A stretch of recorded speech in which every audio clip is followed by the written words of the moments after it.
Queensland must get rid of Labor after many long frustrating years of economic mismanagement, poor governance and cost of living crisis. But the LNP's support for so many of Labor's policies disturbs me that it makes it unlikely we'll see anything different on the most important issue. Queenslanders deserve a government with long-term vision. They deserve a government that won't keep going down the path of more crime, poor health services, failing power grids, increased red, green and black tape, poor education outcomes and arrogant politicians. With a One Nation team led by James Ashby in Queensland's Parliament, the people of our great state will get the vision and leadership they deserve. Go, James!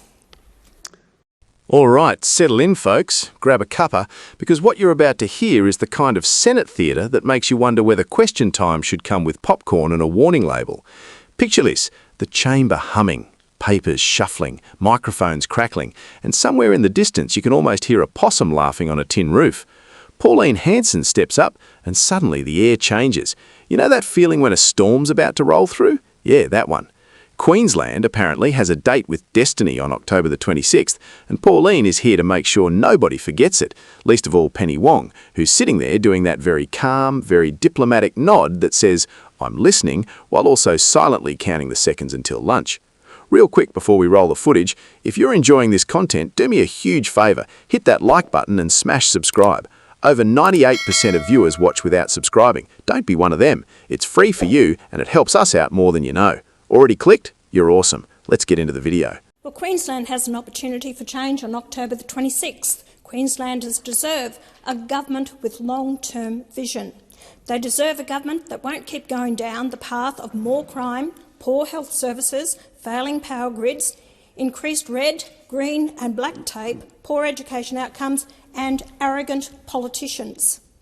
As National Leader of One Nation, I know that if Queenslanders put their faith in the 93 candidates we have running in this upcoming election, there will be a long-term plan for my home state's focus on far north Queensland, central and western Queensland, as much as the south-east corner. Queensland has been lacking strong, visionary leadership for many years, but I believe we have real leadership waiting in the wings come October the 26th. James Ashby has worked at my side for almost 10 years. His ability to work with community and business leaders, voters and politicians across the country is admirable. James has been instrumental in One Nation delivering so much for Queensland. I have great faith in the leadership qualities of James, who is fighting to win the Queensland seat of Keppel.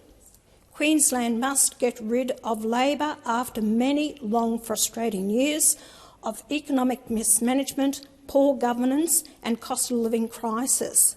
But the LNP's support for so many of Labor's policies disturbs me that it makes it unlikely we'll see anything different on the most important issues. With the One Nation team led by James Ashby at this election, Queenslanders have a genuine alternative to the major parties. With the One Nation team led by James Ashby in Queensland's Parliament, the people of our great state will get the vision and leadership they deserve. Go, James! Pauline launches in, talking about opportunity, about change, about Queenslanders deserving better, and you can almost hear the word deserve echoing off the red leather benches. According to her, Queenslanders deserve vision, not the sort of vision where you squint into the distance and hope something good turns up, but the long-term kind, the kind that allegedly doesn't trip over crime stats, health waiting lists, flickering power grids, or enough red, green and black tape to wrap the story bridge twice. Penny Wong, to her credit, maintains that composed expression, the one that suggests she's both deeply serious and quietly wondering whether anyone's checked the microphone levels lately. Then comes the rhythm of it, that familiar Pauline cadence, building point by point, as if she's stacking bricks into a very opinionated wall. Crime, health, power, education, arrogance. Not shouted, not snarled, just laid out with that trademark bluntness. And somewhere in there, hovering like a ghost who didn't get the memo, is Anthony Albanese. Not physically there, of course, because this is the Senate and Albo's got other rooms to stand in. But spiritually, oh, he's very much present, like a poster on the wall that everyone pretends not to see but keeps glancing at anyway. Pauline reminds everyone she's the national leader of one nation, in case anyone's forgotten in the last 5 minutes, and says Queenslanders have a choice. 93 candidates, she says, and Penny Wong's eyebrow does the tiniest lift, the sort of micro-expression you only catch if you're watching closely. 93 is a big number. It's the sort of number that makes you imagine a very long group chat. But Pauline's point is clear. This is about a plan, a long-term one, especially for far north, central and western Queensland, not just the southeast corner, which, if you listen carefully, is apparently hogging all the attention like a kid who won't share the remote.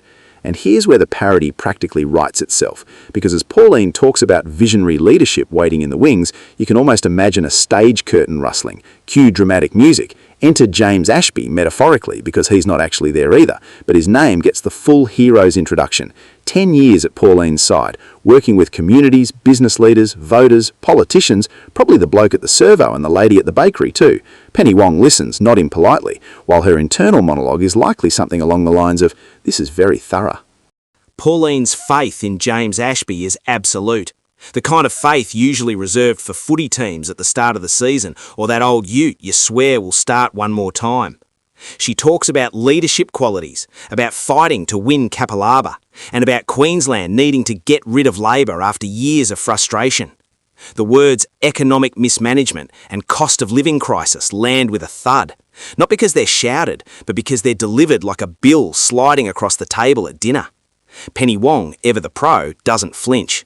If calm were a competitive sport, she'd have medals. Then comes the twist of the knife, wrapped in a polite parliamentary ribbon. Pauline says what really disturbs her is that the LNP supports so many of Labor's policies. This is the moment where the chamber collectively does that quiet inhale, because now it's not just about Labor, it's about sameness. Different jerseys, same playbook. Anthony Albanese, wherever he is, probably feels a faint tingle, like someone's just mentioned his name in a meeting he didn't attend. The parody magic here isn't in exaggeration so much as in timing. Pauline sets it up as if Queenslanders are standing at a fork in the road. One path says more of the same, the other says genuine alternative, and she's pointing very firmly at the second one, while Penny Wong sits there thinking, that's one way to frame it. It's not angry, it's not abusive, it's just relentless, like a magpie that's decided your head looks suspicious. By the time Pauline talks about vision and leadership being delivered to the people of Queensland, the speech has that familiar loop, coming back to its opening promise of change. And the parody angle shines because everyone knows the roles. Pauline as the straight-talking outsider, Penny Wong as the composed minister absorbing every word, Anthony Albanese as the off-stage presence who still somehow cops a mention. It's political theatre with an Australian accent, where even the pauses feel deliberate.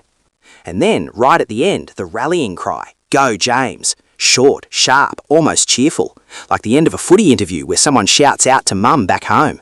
The chamber moves on, the microphones switch, but the moment lingers. Because whether you agree, disagree, or just enjoy the spectacle, there's something undeniably Australian about it all. The bluntness, the banter, the sense that politics here is much about performance as policy.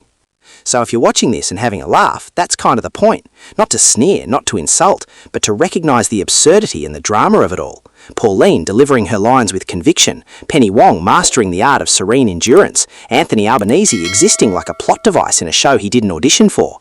Queensland's chance for real change wrapped up in a Senate speech, served with a side of satire, and spoken in that unmistakable Aussie tone that says, "Righto, say your piece and let's see what happens next."